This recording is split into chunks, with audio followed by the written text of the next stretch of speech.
This is a post-Christian podcast.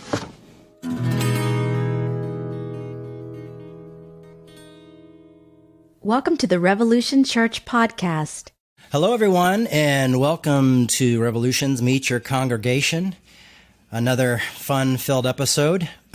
We are here and interviewing Becca, an online congregation member. Becca, welcome. Hello. Becca, where are you calling? Where are we talking to you from? I'm in San Francisco. Oh. Beautiful San Francisco. Yes. What is it? The Golden State? No, what is it? Sunshine? No. It's not the Sunshine State. That's Florida. But what is it? What is it? I don't even know. The Golden Gate State? The Saint Frisco. Sant. So, yes. Well, there we go. Expensive city. Yeah, it's very expensive. It's amazing that you live there. Yeah, I have a buddy who lives in that area, and yeah, he's had to change some of his lifestyle to be able to accommodate rent.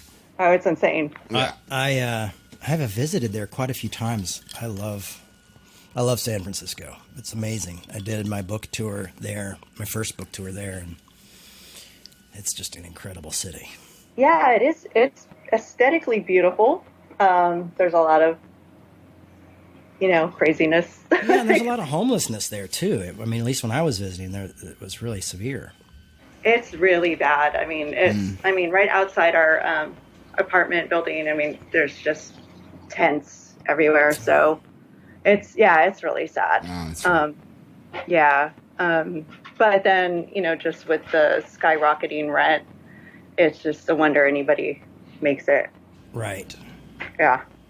So how are things? I mean, I guess the normal question with this time is how's the quarantine going for you? Surprisingly, not too bad. So I live with my boyfriend, and we live in a micro studio. Oh, wow. wow. That sounds exciting. I'll test the Does that relationship. involve a Murphy bed? No, he used to live in New York City, and he's like, I want a Murphy bed. And I was like, no way. So Yeah. the bed takes up like most of the room. Wow. And, yeah, I mean, we both work in kind of techie, areas, but Okay. we actually were looking at other apartments around, and it was like $3,400 for a mini studio or like Woo. something. I was like, no way, this is insane. So, I'd rather live in a really small space and have money for food. Yeah. Yeah, I mean, it seems like it's perfect when you live like in a big city, but at the same time, then when quarantine happens, that changes everything because you're now just stuck in a tiny room. I'm working from home, and he is his hours are cut, but so he's able to supplement that with unemployment. So we're really lucky Wow. that we have like income coming in, but I'm stuck at the desk all day. So drives me a little crazy after a while, but yeah. Well, how did you come to be a Revolution follower? A revolutionist. A revolutionist. Revolutionary. I had to like think about this interview and think about the whole timeline of how I got connected. I actually wrote it down in notes because I can't remember. But I think it was through Peter Rollins. Yeah, it would make sense. Yeah, like Heard of that name? yeah, he's a really sweet guy.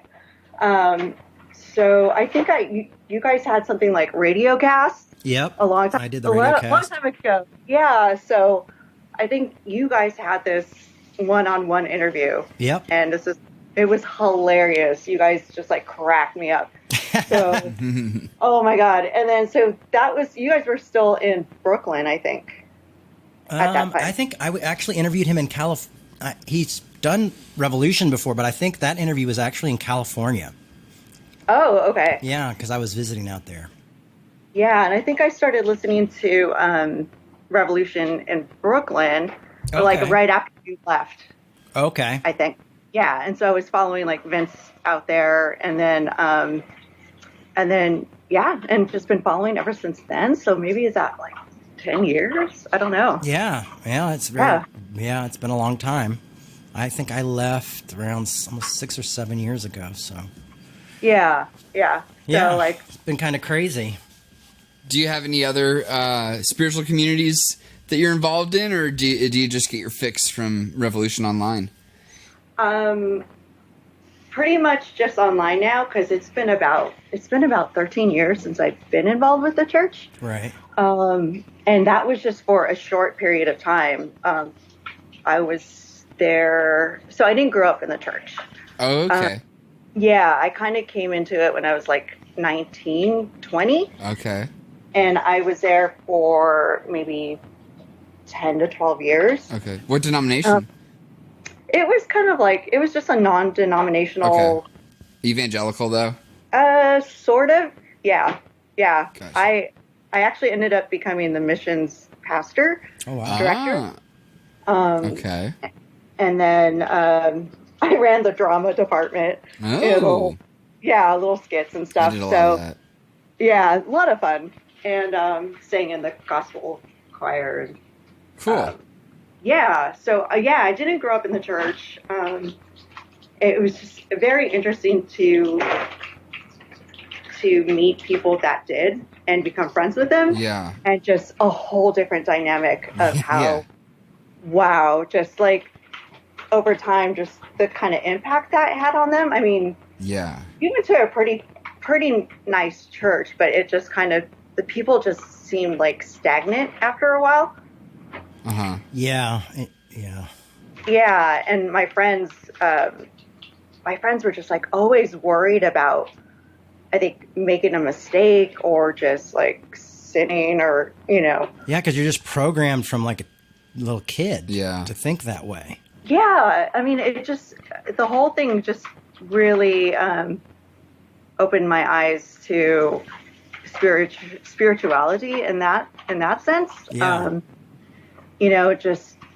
I was like, this isn't spirituality. It's just like, it's just some kind of molding, some kind of upbringing, and it was like the same sermons after a while. And then it was just kind of like, okay, I graduated. Now it's like, I can leave, and, but I mean, it was a great experience for me. Uh-huh. I mean, I made a lot of friends who I don't really talk to anymore. Okay. Yeah. So, gosh, that was such a long time ago. So now I listen to you guys. I kind of want to get to the meat of stuff now. Yeah. So where it's not so just like I show up and, we hear a sermon and then we go out for lunch and then go to the mall. Right. I'm like, this, Yeah. Like the drive-through church phenomenon kind of thing. Yeah. Prepackaged. Yeah. Well, that's interesting. It's always interesting to me when we get people who weren't raised in the church, because so many of us in Revolution were the type of people who were raised in it and then like kind of, hurt by it or scarred by it or whatever. And now we're all, angry and together. Angsty. Angsty and angry. That's interesting. So how did you come to convert? And were you in college or were you just out of high school then? You said you were around 19. Did you go to college? I went for a little bit. I didn't finish college. Okay. Was it like a campus conversion type thing? One of those, like those groups? Oh God, no. No. No, actually, a friend of the family invited us. So it was kind of like our family went through some hardship. Like my parents divorced, and I actually attempted a suicide when I was probably around 21. So not too long after attending. And then I found out I was clinically depressed. Right. So it's mostly physical. But compound that with your family's falling apart, just makes it tougher. Yeah. It does. Yeah. So, so I just kind of went on my own. I've always been very felt like connected to spiritual things, like to God, and studied philosophy on my own. Yeah. For fun, big dork that I am. But Fun philosophy. I'm reading a philosophy book right now that I literally can read maybe 2 pages a week. And I'm like, I'll see you later. Yeah. I mean, I can read other books really fast now. I mean, I guess that's nice. But Yeah. like normal books, I just fly through, but philosophy books are still a struggle. Oh my gosh, yeah. So, so then I got really involved over time. And, the strange thing, like towards the end of it, was just a really close friend of mine in the worship band came out to me. And I was with him when he told his family.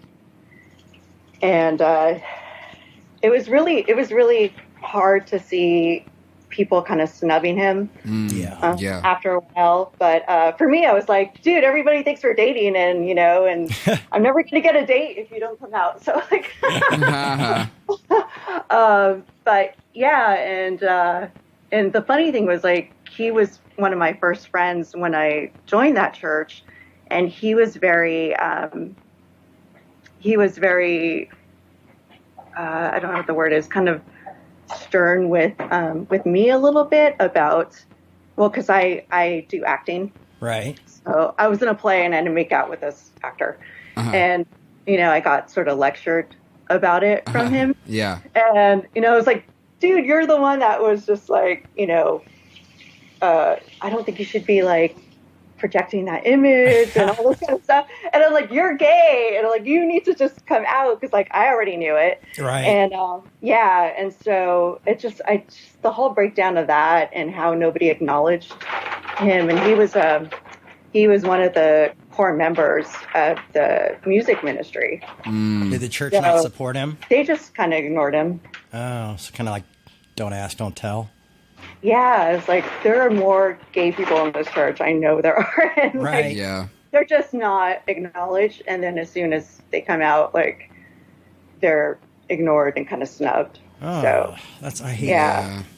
Yeah. It was really sad. And,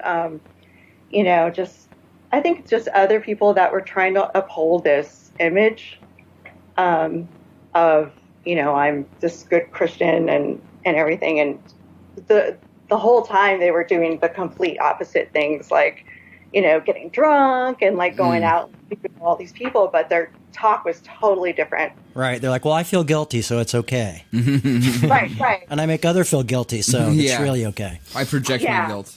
Yeah. So it was just, I found that really interesting, and, not growing up in the church and like what that does to their mentality. Yeah. Well, it's sad because everybody has to kind of live a double life, Totally. and a lie, and everybody's thinking the same thing, but nobody can say it because they're afraid to be ostracized. It's like, Absolutely. I mean, it's like, it's a disaster, really. Mm-hmm. Churches that are like that, just, eventually, you either leave or you just become horribly miserable and depressed. Mm-hmm. Oh my God. Yeah. I just have like this heart for people that have grown up in the church. Yeah. Just seeing people so afraid to live their life because they're so scared about like, and it's not even God. It's the church. Right. It's this false pretense of being a perfect person, and Exactly. you don't really get to live your life. So, Totally. Well, it's wild because I still feel it sometimes. You know what I mean? I can still feel the judgment from like normal church people, I guess, or whatever. And I get a little like, it only lasts about a second, but I still get that like second of like, like, oh, I'm not in the club, know? I mean, someone was like, recently was like talking about me as a pastor, and someone's like, oh, doesn't he believe a lot of weird stuff? And by weird stuff, it means like I don't like believe in like magic or weird miracles or legalism. But it's just funny, like that's weird stuff to them. You know what I mean? Like, that's so bizarre that he doesn't believe in Define the weird. supernatural. Yeah. Define weird. Yeah. There's got to be some common sense in the whole thing too. I mean, it's just a couple of weeks ago, I think I posted it on Facebook, but there was this video circulating of these like preachers, and they were like calling down like coronavirus in the name of Jesus. Yeah. I'm like, oh, good Lord. I'm like, how come they're standing right next to each other And are there boy. other people in that room and they're not wearing masks? I'm like, so Yeah. number one, there's no common sense there. Yeah. But at the same time, I felt bad that people were circulating this and making fun. Right. Yeah. Well, and they're all probably kind of, and it's the thing where they're all together, probably looking at each other afraid, but can't act afraid. So they're like, let's just, you kind of get, like this, The silent majority. Well, and the requirement to have, everybody to have the false narrative of certainty, and so it's like, oh, well, Jesus will take care of us. And strangely enough, like, even if you're a literalist or something like that, who really does, Jesus doesn't really protect people from bad things. Bad things happen to people all the time. Yeah. So it lacks common sense, and it also lacks like just a basic theological understanding of how things work too, even in the Bible, but we create this atmosphere and this tradition and these ideas and this false narrative that, ends up putting people in danger. It's really sad. It's one thing like, oh, these people are morons. But at the same time, it's like, yeah, but they've all been raised from birth, most of them, to believe this. Yeah. And then are rejected by their community if they don't. You know? So it is kind of a hard place to be. It's totally. Like, what would be really great is if we could sit down with people like that and have a good theological discussion. Right. Instead of kind of making fun of them. I mean, I laughed. No, it's funny. I laugh too. Yeah. And some of it's probably laughing because we're like, oh, thank God we're not there. But even a part of me was like, I'm all for that, like the prayer part of it. Yeah. I'm like, sure, why not? Yeah. But I mean, I'm not going to do that with a mask off and like in a fake crowd, Yeah. It's like almost like with identity politics, when it's like, oh, if you're a Christian, then you have to espouse these certain things. You have to, where's your faith? You have to. Why are you wearing a mask? Isn't God your mask? And just these identities kind of get wrapped up in it. Like, I don't know. I feel like Christians get a bad rap sometimes because some people are acting like total idiots and saying it's because of God or because of their faith, when it's just incidental that they happen to be idiots and Christians. Very graceful of you. Yeah, I shouldn't say that. Honestly, I shouldn't say that. And I have actually some close atheist friends who've been encouraging me not to say things like that, because they're not idiots. They're not idiots because, like, I've been in their shoes too. I was very fundamentalist and orthodox in my thinking like that too. So yeah, they're not idiots. they're victims of misinformation. Yeah, and some of them are, they're true believers. Yeah. They really believe everything that they've talked about and discussed, and it just, I don't know. That's why I wish we could talk to folks like this, because they put a lot of people in harm. Right. Anyway, I shouldn't have said they're idiots. No, it's okay. So so you hold on to this kind of faith thing that you've got going on, and you listen to Revolution, and I mean, that's really cool to me. I'm is there a reason, or is it just your interest, or just like you said before, like it's just something that you feel is a part of your life? It feels a part of my life, not the church thing, because actually, like, I don't really even remember a lot of it anymore. It just kind of left it as is. And but I think there's a balance of like I said earlier, it was just common sense in spirituality. Yeah. Like still really feeling connected to God, but understanding the history of theology, and I think that's interesting to me. Yes. But I think it's just really about the people. Yeah. I feel for the people. Yeah, so it's just people, It's like people are just people. Yeah. And I just care about people, and especially from that experience about people that were really hurt in the church. Yeah. And kind of bridging that divide between people that say that they're atheists and they hate Christians, and vice versa. Right.